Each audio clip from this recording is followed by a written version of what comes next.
And Wait, later on, yes, just upload it. we're live. Yeah, that should be good.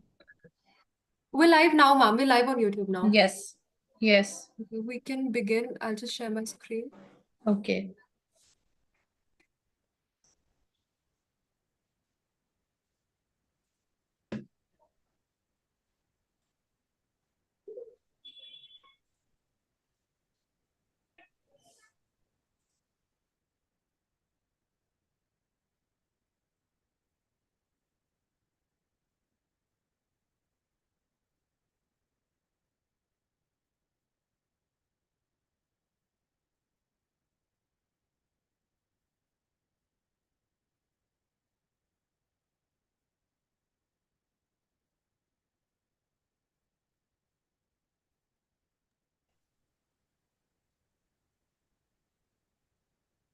We're good to go, ma'am. Sure. अब Smita ma'am को link भेज दिया ना? Yes, ma'am. So, Anshul, are you beginning or should I? Yeah. No, I think we'll just wait for Smita ma'am to join and we'll start. Okay.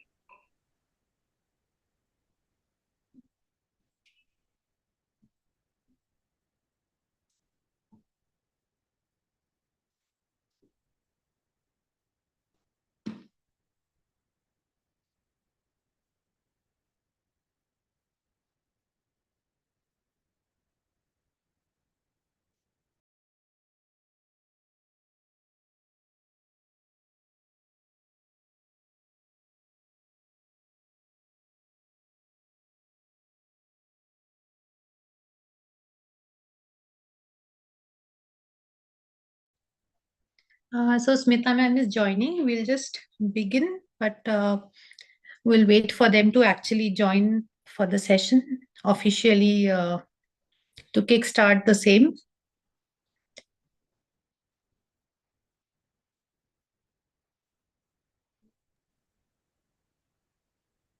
She's joining in 2 minutes. हाँ, ठीक है.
So I think I'll start.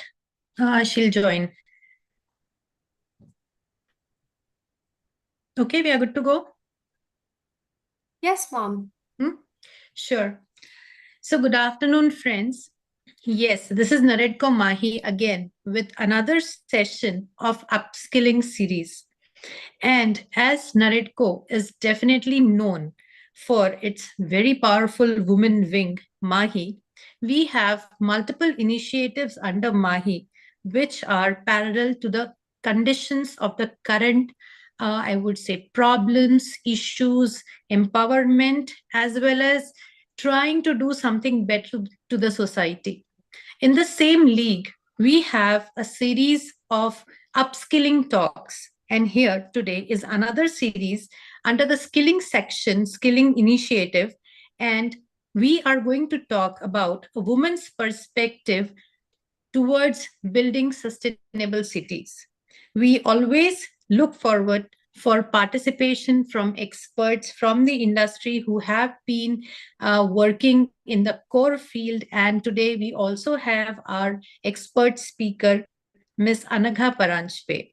And with all this, yes, now we have our President Ma'am as well with us, Mrs. Smita Patil. So officially, with Ma'am's permission, I would start today's session, Ma'am. We were waiting for you to join. Thank you so much, and sorry for the delay because of the No technical glitch worries. and the link problem. Welcome, Anaga. I'm looking forward to your session. I know you are a great speaker, and definitely you will motivate us all. Thank you so much for inviting me here. Yeah, that's great. Lovely. Go ahead. Lovely. So, yes, with all excellent experts sitting here, under the initiative of Skilling Series, we have this talk today, which is live on YouTube, and you'll be experiencing certain aspects for the cities with regards to sustainability. Ideally, looking at Mahi initiatives, this series can be considered under skilling as well as under a very, very important initiative of Shashwat Nirman. I am glad to mention that Shashwat Nirman initiative was started by Mrs. Smita Patil this year during her change of guard ceremony. And Skilling series has been a very, very powerful series wherein people have gone from site up to discussion level to various case studies and much more. So, moving ahead, definitely, I would like to mention three very important pillars for Mahi, Naredko Mahi, starting with Dr. Ananta Raghuvanshi, who is the chairperson of Naredko Mahi. Friends, if you are lucky today, we will have her for some time towards the session closure. We have Smita Patil ma'am, who is the president of Naredko Mahi, and definitely Preeti ma'am, who heads our Naredko office at Delhi. We have four initiatives under Mahi, and we are glad to mention that triple doctorate Ketki Kasbekar is initiative head for skilling. She's also a part of this seminar here with us, and she has been gracefully organizing all these upskilling series.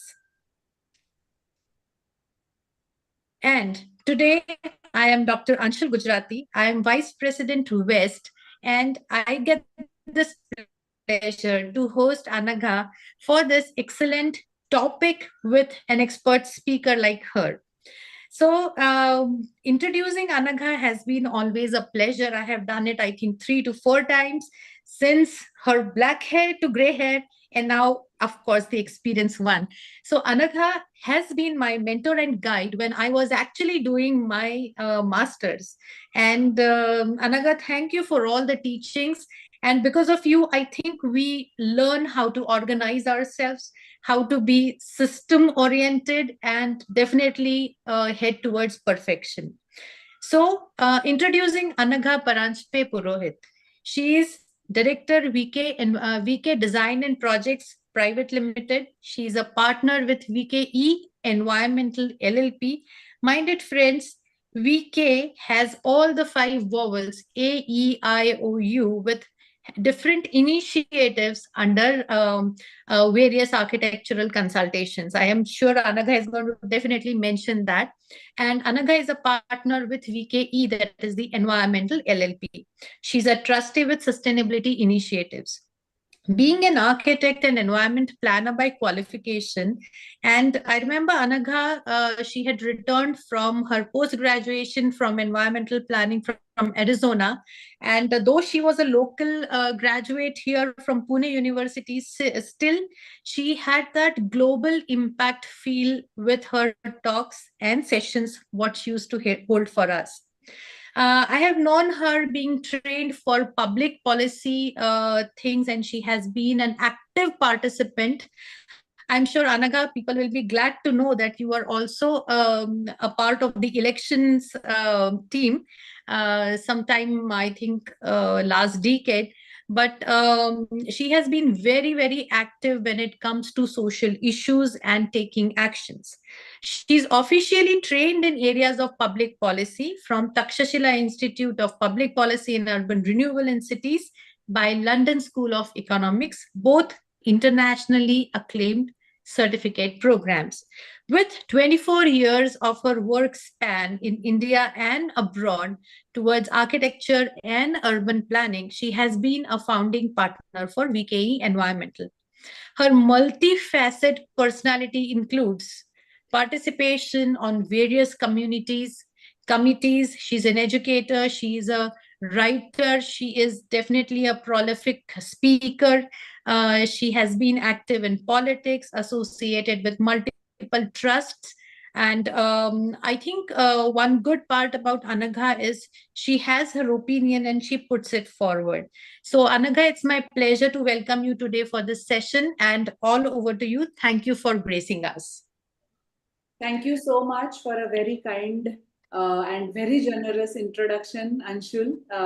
It always feels a little awkward to hear somebody say what you have been doing for the past 20-25 years, but it also feels nice. It feels very welcoming.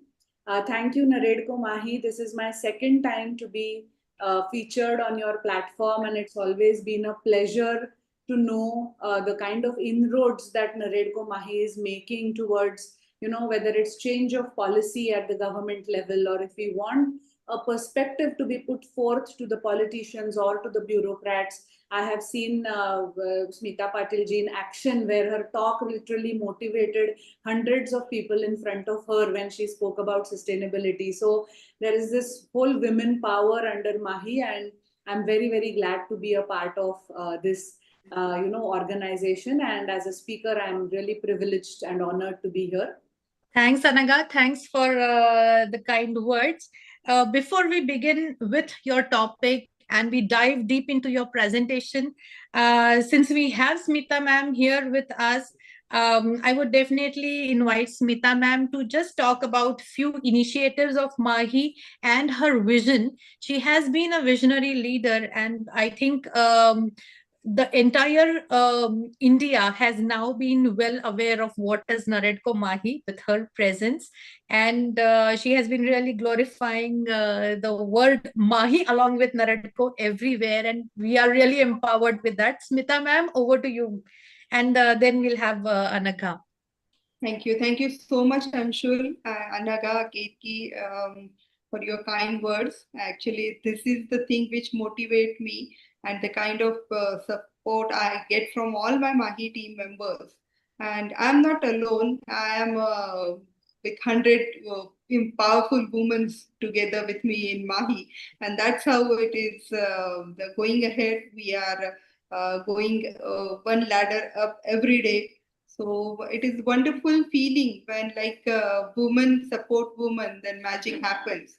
And that is the example we are giving to the world.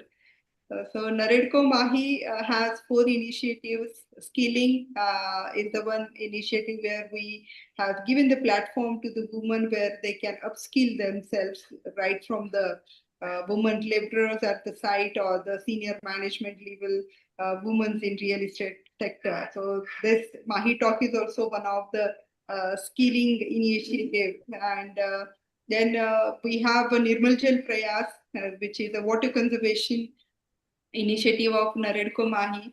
So pan India, we are taking the awareness programs. We have 15,000 plus builders as a member in Naredko family, and we are taking the awareness programs at the developer sites to make them understand how they can save water and how we have to act now. And even we are taking the programs at the schools and colleges so that our future, our kids should understand what is the current scenario we are having, how we are having only 4% of drinkable water and being world's largest populated country, we have to act now. And the kind of weather is changing, we have to think about it. And for this water conservation also, we have taken one project near Pune in the rural area, the village called Pimple Khalsa, where there is a well and a long years ago that well like was giving the water to 500 families of that village, and right now the water is not drinkable. So we have taken this project and we will be cleaning that well and we'll be recharging the source of water with the water conservation rainwater harvesting, and we'll be making them understand the water conservation steps and how they can do. So almost 500 families means more than 2,500 people will be getting a good water with this project. And we'll be starting this project next week itself, and it will be completed soon, so that we will be showcasing our case study in our national convention, which is to be held at Delhi on 27th of June this year.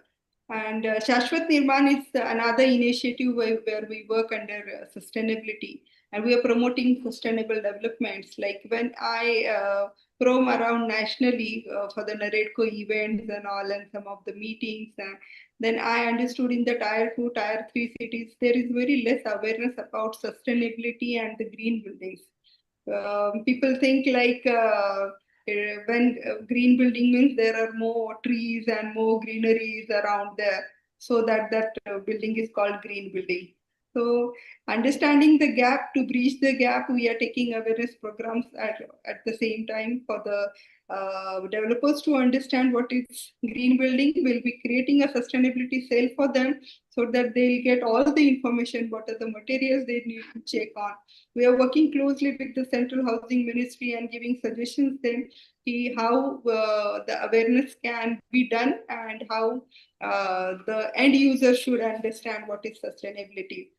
Even for the Maharashtra government, we have given the proposal of reducing stamp duty for the green building designs for the end users, to make them understand what the green buildings are there. So this is how the Naredco Mahi is doing. So I'll keep on going, talking about so many things I have in my mind and the vision. One of the things is startup incubator programs with the dolphin tanks. We are the dolphins. We are very friendly. So it's a dolphin tank program for the startups in real estate. We are promoting them as well. And one of our startups recently have got 1 crore of funding. So that is a huge success for Mahi girls. So this is how all the initiatives we are working, the Mahi umbrella, under 108 volunteers and 100 women together. We are creating magic, and we are delivering this world. We are showcasing the world how women can do a great impactful work and do work for our Mother Earth. So this is in short I can speak about. I will not take much of time. So Anaga, we are ready to listen to you. Thank you. This shows the mark of a leader, that passion and the capacity to do work more and more does not end, and that passion comes out through words that you speak, and that's why they are never ending. So Thank you so thanks much. a lot for this great beginning. So should I share the slides? Absolutely, Anaga, over to you. Yes. Thanks, Smita ma'am. So before I just get, since there are 4 of us that I can see right now, once the slide comes up, then I won't be able to see anyone. So before that, I'm just going to lay a little bit of foundation as to what my talk is going to be. Basically, right now, at a building level or at an individual project level, we are talking about green buildings. We know exactly what to do. We know new materials are coming in which are low carbon. We know life cycle assessments can be done for building materials, and the circular loop can be created, but we are still struggling with our cities. And just 2 days of rainfall we saw in the south part of India. The monsoon is yet to reach the northern part, but we saw havoc being created in the cities of Bangalore, Pune, with just very, very heavy precipitation that climate change is going to bring more and more.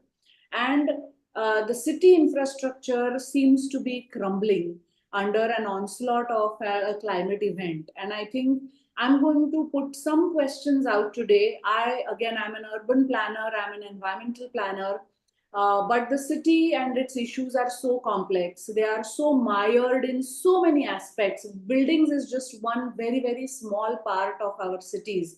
It has so many facets and so much of interlinking of people, businesses, interests, economy, because cities are economic drivers, and they need transportation. We need to move people, we need to move goods. At the same time, we are talking about sustainability. We want green areas, we want good educational facilities, we want parks for our children, we want a riverfront, where we can go and enjoy our evenings. how does all this mix come together when we are talking about sustainability? So there are no clear cut answers, but there are some principles which I feel we as women can start placing in our perspective towards looking at cities. Um, when I studied at Arizona State University, we used to have a professor there who was very vocal about women planning cities. And at that time, at a very young age of 20 to 24, I used to wonder, why is she doing this gender equations in something like a city? Cities can be planned by anyone. It's a gender free. But in the past 20 years, I've learned that no, men have formed urban policies, men have formed environmental policies, and the sensitivity which the sustainable development requires is lacking when it comes to making that shift. Jaise the, if we want to move ahead, perhaps we can move ahead on that, but with a looming challenge like climate change, we need a shift, and that shift is something that we women can drive, because inherently as nurturers, as child bearers, we are more concerned about the future generation, and I think sustainability plays a big role in our involvement. With that background, I'm going to start sharing my slides, and I hope this is visible for all of you. Yes, this is visible. Yeah. Great. Thank you.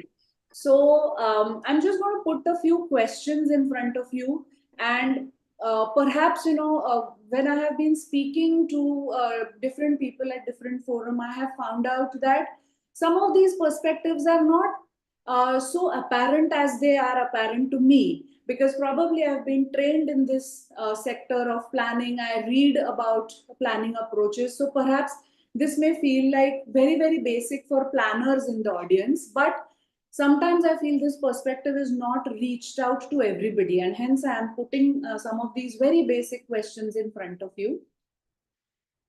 Our cities are growing. No matter what we speak about, there are so many people talk about limits of growth.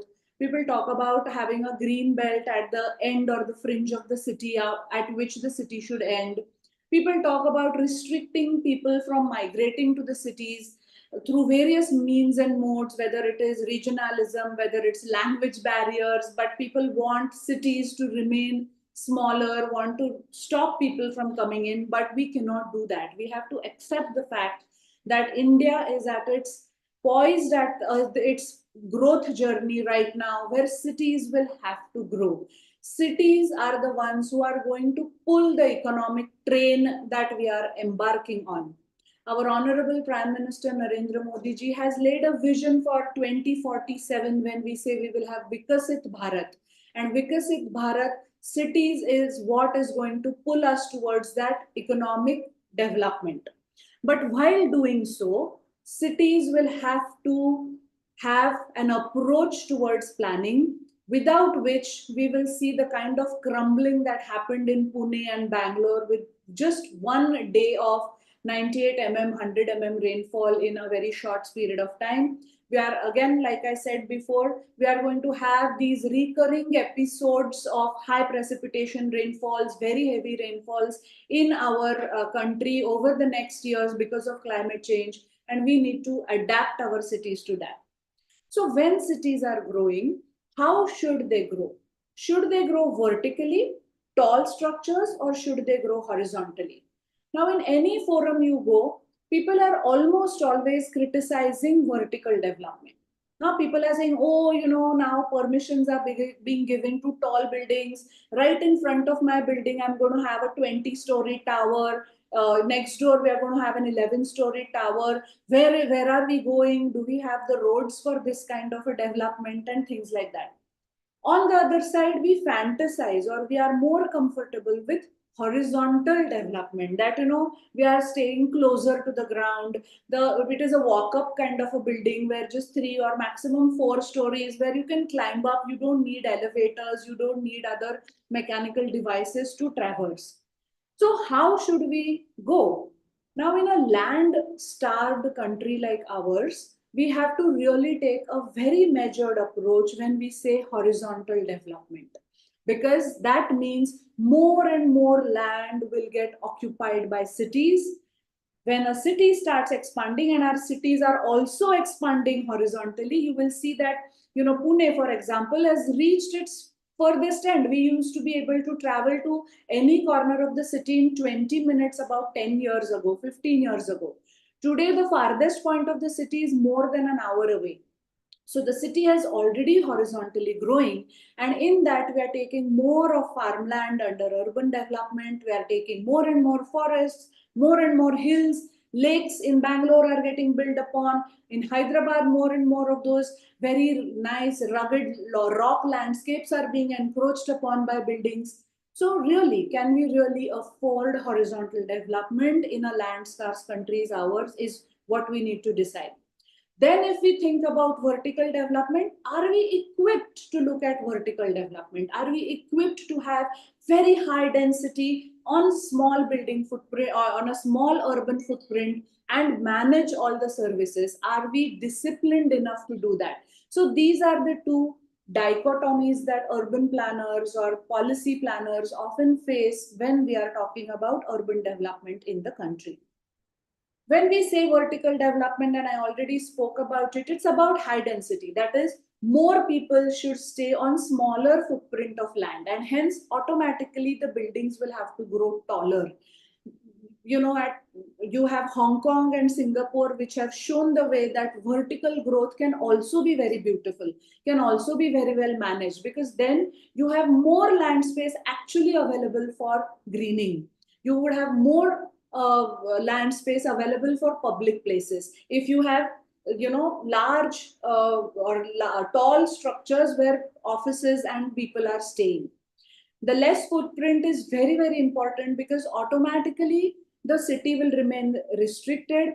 In places like Hong Kong and Singapore, they are surrounded by sea, and other countries, so they have to remain restricted. But in India also, to keep the rural hinterlands a little bit more rural, we also need food security, so we need farmland, we need forests to sequester the carbon that we are putting out. So less footprint makes definite sense when we talk about sustainability. Compact. When you put more people in less space, your services are compact. Your service delivery becomes easier, because your lines, your water supply lines, your drainage lines, your electricity lines do not spread. Your roads also do not need to spread all the way into the hinterlands and disturb the environment there. So compact makes sense. So these are the four aspects that we talk about when we say we want vertical growth. And horizontal is the opposite of that. So here we will have low density, so low congestion. This is something that we romanticize, right? That there are fewer people around us. We all have traveled to Europe, we have all traveled to the US, and we have seen how their suburban landscapes are, where very few people, bungalows are spread all across. But frankly, for a populated country like ours, which is, in a very restrictive land space, this low density can be a killer. We will end up, occupying every inch of land under buildings if we want to populate in a low density manner, the cities to be in a low density manner.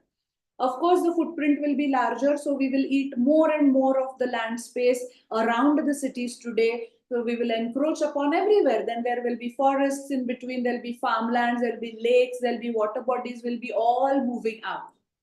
Low heighted buildings is, of course, the norm. Again, most of us are very comfortable coming from the previous generation. Our generation before us would have even thought 4 stories is a tall structure. They were really used to having going just one flight up. We have at least come to an understanding that, okay, 4 stories is okay. But we may have to move towards a high storied structure, because low kind of density will not work. And then there is a sprawl. We have seen American cities there is a big debate in American cities that sprawl, the suburban sprawl that their cities show, Los Angeles, for example, or the hinterlands of large cities like Boston, New York, the urbanization has spread everywhere. So whether India can afford this kind of a sprawl is also something that we have to see. So when we speak about sustainability principles or sustainable urbanism, vertical growth is definitely preferred over horizontal growth. And this is often not understood by laypersons, and the density is not managed by our urban governance very well, and hence we end up hating the congestion, hating people always being in a crowd, hating getting stuck in traffic jams. But all that can be resolved with very nice public transport systems, disciplined way in which traffic and movement can happen. But I think as a sustainability proponents, we have to push for vertical growth and definitely not go for horizontal growth. So these are the principles of sustainable urbanism that are talked about today in the entire world, that our urbanity needs to be compact, it needs to be connected, it needs to be circular, it cannot be linear. And I will share with you what all I mean when I say all these principles. We have to be culturally rooted. We cannot have solutions come from the West and being put here like the colonizers did to us. No, we need homegrown solutions, we need homegrown innovations, we need cultural identity to be retained. We have to be conserving of our biodiversity. In this decade, we have seen that biodiversity has borne the biggest brunt of urbanization. That loss of biodiversity is maximum where cities are growing. So we need to see, develop policies how to conserve biodiversity. And of course, everything has to be collaborative. There cannot be a top-down approach that some government is making a policy and everybody is following. No, public participation involving every single business, non-governmental organization, individuals into the whole aspect is very, very essential. And we've seen that with the Swachh Bharat movement, right? That everything has to be collaborative if we want to move towards sustainability. So let me quickly take you through what I mean when I say these 5 or 6 principles of sustainable urbanism.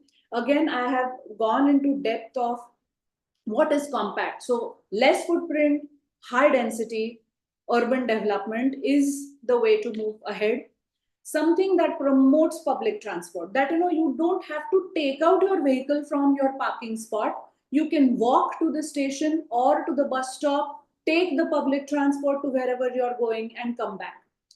This last couple of years, we are seeing this push for public transport happening for the first time in some cities like Pune and Bangalore. Mumbai has led the way in public transport, but otherwise most cities, and Delhi to a large extent in the last 20 years, but most cities today, if we see, the development is private car oriented, that every person has to get their car or two-wheeler out and reach their places of work, their school, and we have forgotten how to use public transport. So I think we need to re-engineer our minds towards public transport. And that's why staying close to a public transport location, having a good public transport system will become very important for sustainability.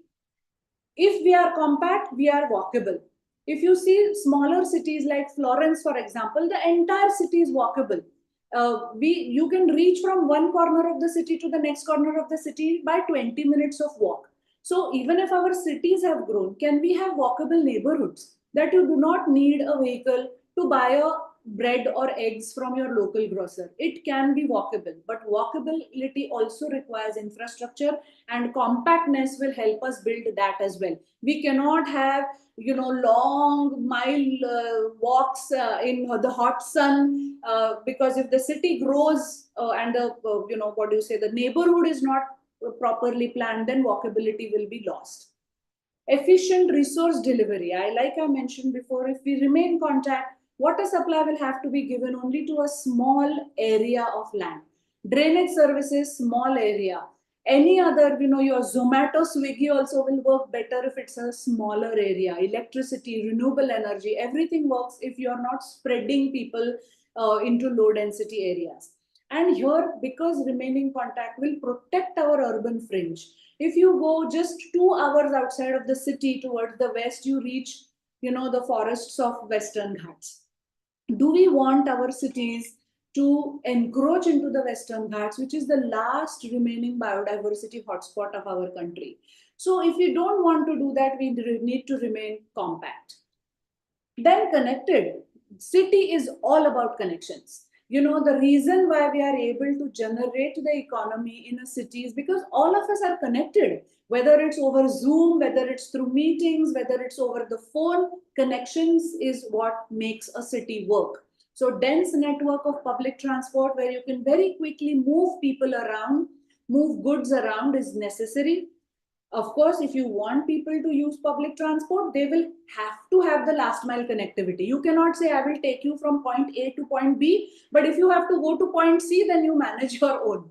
That cannot happen. Every thought process of where the commercial buildings are coming, where is the residential sector, how are people going to move, this transport planning is very, very important to remain connected.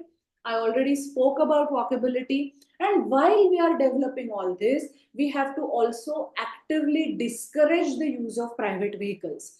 Right now, if you see, we are at that stage where there is an aspiration of owning a car.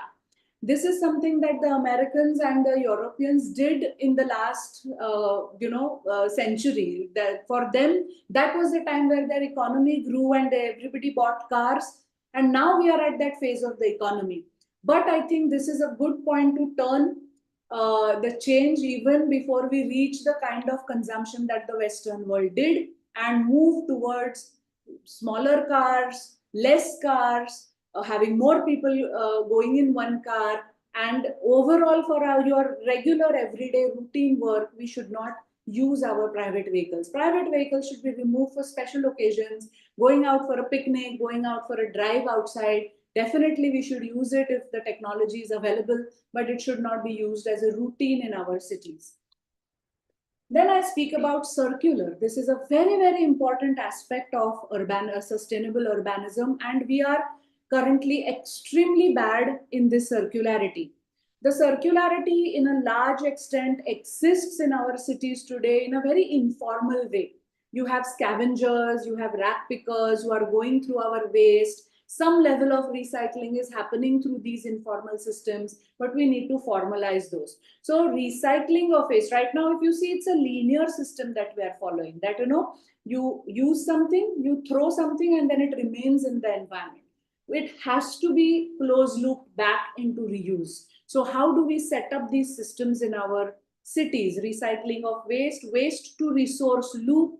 You reduce the material intensity. Literally, the last 10 years, we have seen that the per person consumption of materials has become trebled. It has increased by 3 times that each the material intensity. So if we are using so much of more materials, all these materials should be recovered back as virgin raw materials and not thrown as waste. And of course, no one-time plastic use. This is something that we can definitely even individually. We don't need any government policy. We don't need anybody to look at what we do, but we can practice this at our individual level, that we say no to one-time plastic use. So anything that is taken, used only once and thrown away, we should avoid those. Then cultural, and this is where our cities have a very, very strong hold than any other city in any parts of the countries. We have a very strong rooting in our cultural identity. You go to any city today, Pune has this beautiful Ganpati festival. It has a very vibrant local food culture. Delhi, so many things to talk about, to be, take pride in our culture. And every city has its own cultural aspects that we have to retain.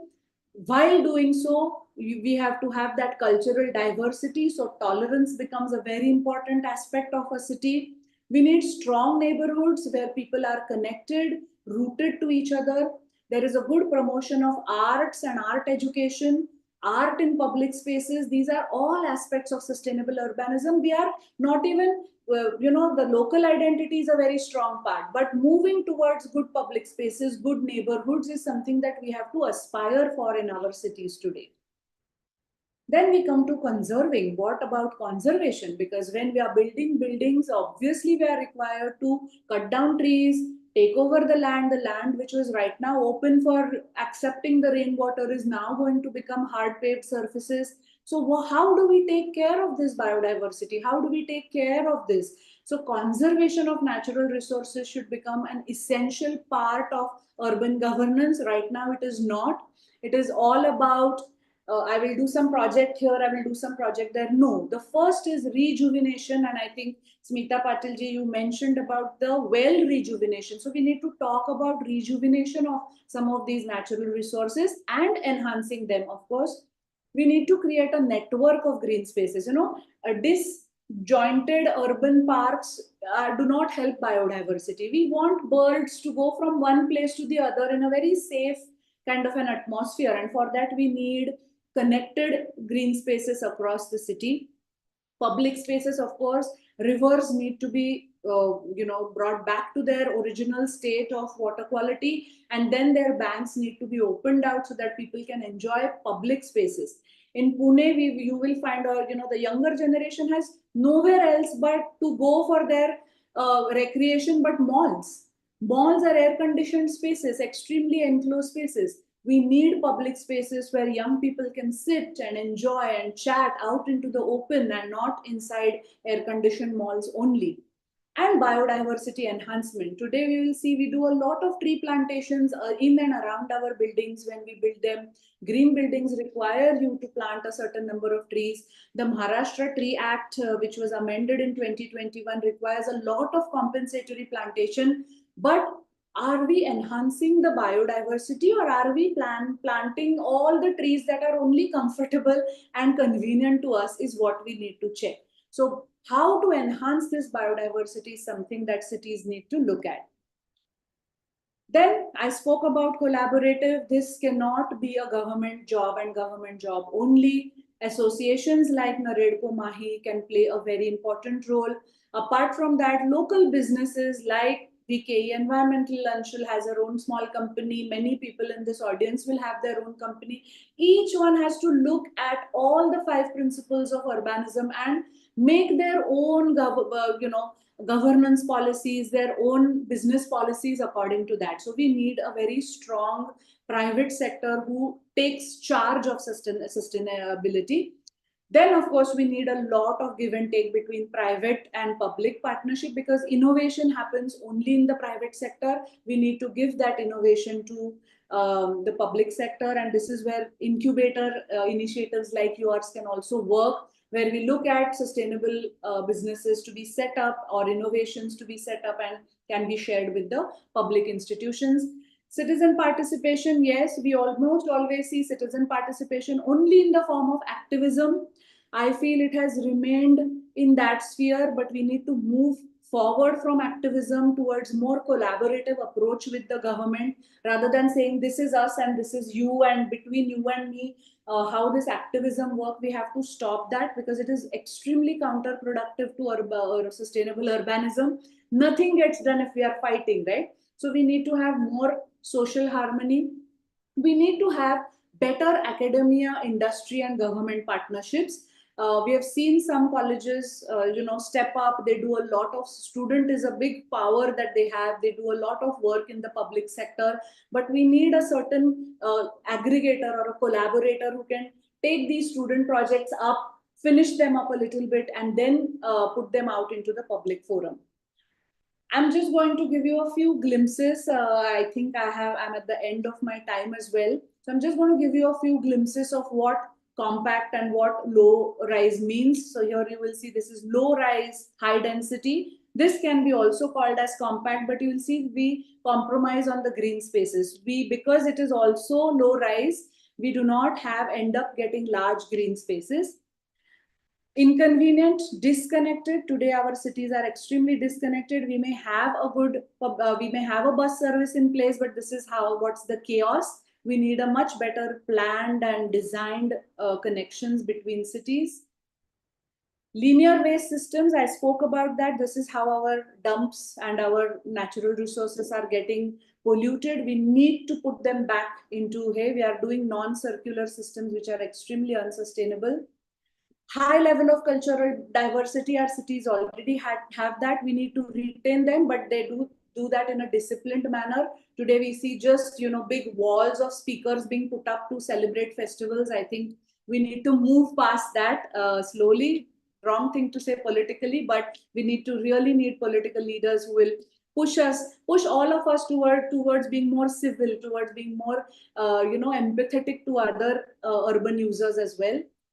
No natural resource management. Today we do not have a cell in urban governance or at the state level which is looking at the state of our natural resources. We definitely need ecologists, we need water pollution experts, we need air pollution experts in our city governance to do that.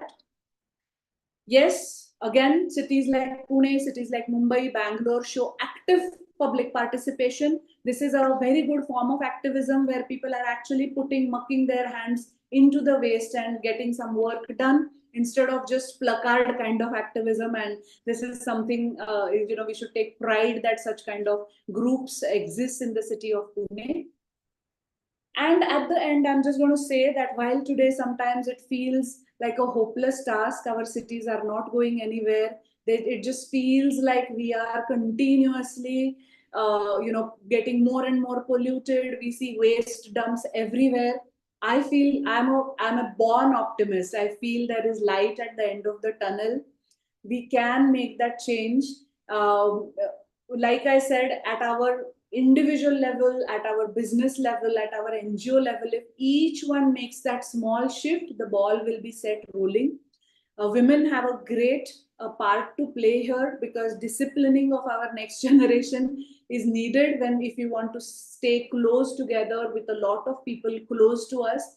And this discipline can come if women can discipline the next generation and the way we live in our cities. So thank you very much. I've put a few connecting points with me. Please do connect with me on various social media, or my phone number is also there. And I once again thank the NAREDCO Mahi team for inviting me here. And I hope this has been a fruitful presentation for all of you. Thank you. Absolutely wonderful, Anagha. Thank you so much for this insightful presentation. Yes, definitely a lot of new things also are coming up. Lot of things we are aware, but we are not consciously aware. So, taking it in the other and the right ways as well. So when Indians go to European cities, like you already mentioned, they will definitely make it a point to use the public transport. They will walk miles and miles. But when it comes to our own place, we have so many things lined up in the agenda. And women, as women, we are loaded with responsibilities and we try to make the use of every moment available to us. So that is how all these things come up. So I think it's necessary that women start with their own selves, take that shift of walking using public transport to a great extent. I would definitely like to add, after your wonderful presentation, that Anagha, you should definitely share a case study also. I would request Smita ma'am if we can take this case study to our newsletter or Mahi kind of updates. So this will be a good study for all of us. Yeah, yes, ma'am. I'm just completing my site.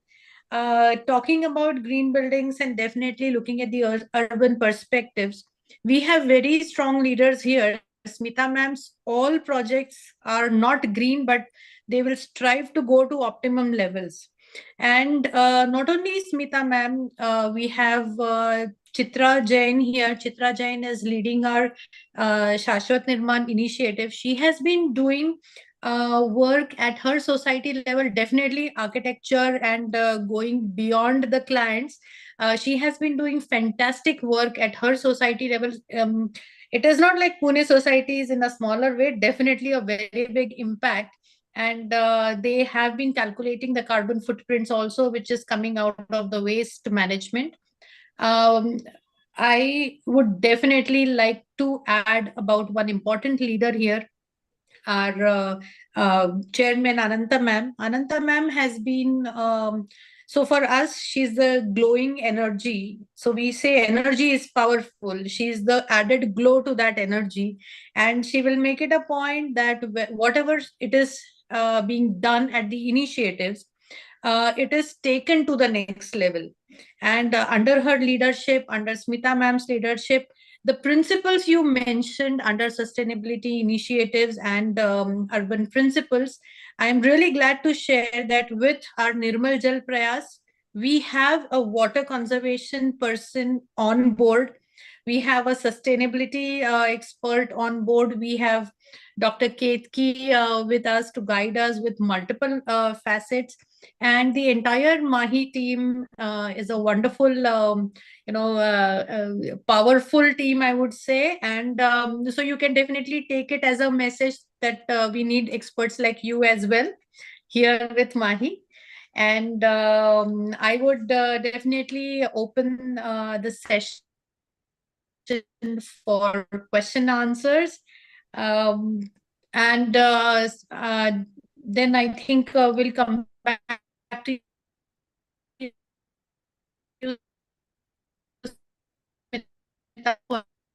for a closing. He can showing high rise. The cities which are low rise also. Few areas go high rise, go low rise. So how do you maintain this? Anshul, can you just repeat that? I think your voice was breaking a little. Yeah, it's breaking, Anshul. Sure, sure. Am I audible? Yeah, am I audible? Camera off. You should keep your camera off. Yeah, am I audible now? It's still breaking, but I think most of the words were audible.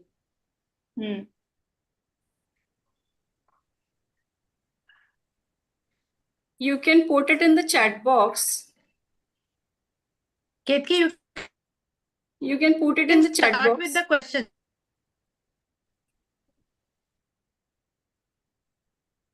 So we have a raised hand from Ms. Chitra Jain in the participant. Ketki, you can start with your question. Yeah. So my question is, what are some small but strong changes cities can make right now to help women to protect the environment? So I would actually flip it around. I would say, what are these individual things that we as women can do so that moving further the cities can become sustainable? Because cities are Correct. all of us. You know, cities is it will be vague. There will be no city if we were not a part of it. We are the city actually. Correct. Correct. So I feel for me right now, for Indian cities, you will see waste is our biggest problem. We have not been, I mean, we have been able to launch rockets into the space, but we are not able to take care of our waste problem. That is Correct. the level of, because waste requires a lot of personal participation. It is very, very difficult for our government to take care of waste when it comes all together. So right now, what happens is at an individual level, if you give unsegregated waste, then it was that volume. It would have been so easy to take care of that volume. But you now have 20 households in one apartment and then 200 households in your lane. And all that becomes 2,000 households when it goes to neighborhood and then 20,000 households when it goes to your ward. Now, Correct. all this quantity of waste, which was so easy to take care of at that level, now has become a monster. And Correct. nobody Correct. can take care of that monster because we have allowed it to grow. So, Okay. because the kitchen right now is still under the, what do you say, we are the king, it is our kingdom so far. It Correct. should really also shift. Men should also become a part of that domain. But in that, I feel how we segregate waste and how we can show the next generation to take care of the waste can become the first very individual level initiative that women can make a difference. And let Correct. me tell you, I used to have my kids call me up during my meetings asking that I have a wet plastic bag. Does it go into wet waste or dry waste? Because they were so scared that I will come back in the evening, see the waste bins, not put together and yell, or that kind of tell them that why are you doing this? So they Correct. call me when they used to come home and say, where does this waste go? And Correct. we Correct. now have 7 different bins in our terrace Huh. where we have 7 types of waste. So metal, glass, plastic, paper, cardboard. We have so much of Swiggy, Zomato getting done, Amazon parcels Correct. coming. There is also cardboard that is getting generated. And all that, if we keep separate and give it to those individual waste vendors, can become a very, very, I would say, a highly contributing thing for our cities to tackle waste. Okay, thank you. Thank you so much, Anika. So, I have a question from Anshul. With high rise and low rise developing simultaneously, how do we maintain the urban balance? So that's what I always feel, that we will have to choose an approach at some point, because while we are allowing the high rise to go up, if we allow also the low rise, then the green spaces which are otherwise left open by making a structure high rise, is with that benefit will get lost. So Okay. while we cannot make, most of our real estate development happens in the private sector. It's through real estate developers. Governments builds very little things. MADA and all these people are also now turning to real estate developers to build their Correct. houses. So it happens in the private sector, and in the private sector, you cannot make anything compulsory. Correct. You have to give guidelines and you have to give incentives and discouragements, because you cannot say today that everybody will use certain materials. Correct. That is not how democracy works, and that is not how supply chains will get fixed. Then only one thing will become very expensive or it will become very cheap. So Correct. to maintain the balance, we have to give incentives. So a good way would be to give more incentive to people who are leaving more open space on the ground Okay. automatically. And don't give incentive to building high. You give incentive to leaving space on ground. Okay. Shift the policy. Right now, what is happening is you give incentive for FSI, whereas you should give incentive for more trees. Then let the Correct. FSI be linked to that. First, you say you leave so much space on the ground, and then you get additional FSI. That shift Correct. is also happening. So while we are promoting high-rise development and we are saying that Correct. so much of margins, large open spaces are still not getting formed, because there is a two-way thing that is happening. Somebody wants to build low-rise also. We are also saying yes to that. Correct. Correct. Correct. That's right. Thank you, Anaga. I hope I'm audible now. Yes. Yes. Yes. Yeah. Even So, the gardens in the building, even the terrace gardens, yes. that can be like promoted so that And for those the are high. not incentivized. They are left to your voluntary requirement. So if somebody is see, and I always say, among 10 people, you will always have 3 people who are good of heart. They will say, even if it's a loss to me, I will do it because I believe in this. But the remaining 7 people have to be convinced that economics also is an important element for those 7 people. So we have to convert those last 5 people. 2 will always remain on the other side. Let them remain. Right now, what is happening is only 2 are doing the right things. Remaining 8 are doing something wrong. So even if we have 8 coming towards sustainability amongst 10, it should be a good win-win. I just have to add one more thing here. The participants can actually put their questions in the Q&A section, please. Chitra has raised her hand some time back. So, Chitra, if you can just type the question. So, Chitra Jain is our president-elect, and we are really hoping her to do wondrous work under her current initiative and later on also with Mahi leadership. So, till we have questions coming up from the participants, I think Smita ma'am, we can just have your verdict here for this session today. It was a wonderful and fantastic session, as expected by Anaga. So, and sustainability is the thing which is like really close to my heart, and I'm always looking for more learnings and update myself with the new technologies, new things, what we can do for the Mother Earth, and we can achieve the sustainable developments.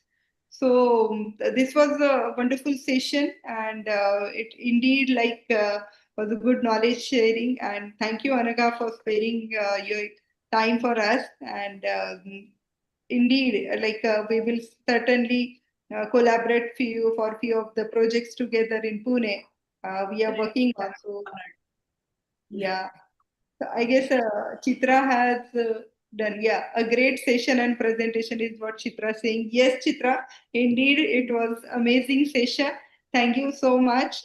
Thank you behalf of all my Redco Mahi members, all the attendees online, offline, and we are looking forward to work together in collaboration with you for the sustainable development. Thank you so much. Thank you, ma'am. Thank you. It was a pleasure. Thank Wonderful. you. Wonderful. Thank you for giving me this opportunity to moderate today's session. And with all of you here, I'll ask Ketki to officially close the session, please. Thank you so much, Anaga. And we look forward to your participation with Mahi. Thank you. Over to you, Ketki. I Thank request you, Anaga ma'am. to Yeah. please take some pictures. Yeah. Sorry, yeah, we forgot that. So, Bhanvi, are you taking the pictures? Yes, ma'am, I'll take one right now.